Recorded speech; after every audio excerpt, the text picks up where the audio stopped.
Hey guys, in this video, I will show you how to cancel all sent follow requests on Instagram in one click. Alright, so let's begin. Do you want to be able to cancel all sent follow requests on Instagram in one click? Well then, you have come to the perfect place. I will show you how to do this. And the first step is going to be very simple. We need to, of course, firstly go into our Instagram app and also log into your Instagram account and then come to your profile right here. So let's say that you would like to cancel all your sent follow requests on Instagram in just one click.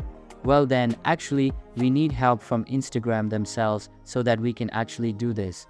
And to be able to do this, you need to first click on the three lines in the top right corner.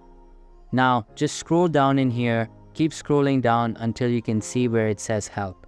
And that is exactly where you need to click.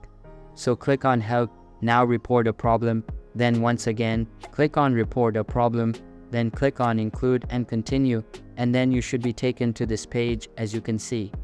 Now, what we're going to do on this page is write like this to be able to make it work.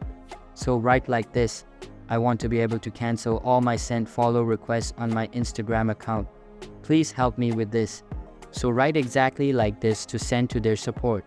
I want to be able to cancel all my sent follow requests on my Instagram account. Please help me with this. Now, click on send in the top right corner. What you need to do now is wait about 1 to 3 business days for Instagram support to be able to see this, and hopefully after they have seen this, then this should be fixed for you. So that's basically how you can cancel all sent follow requests on Instagram in one click. So that's all for this video. Consider subscribing if you find it helpful, and I'll catch you in the next one. Thanks.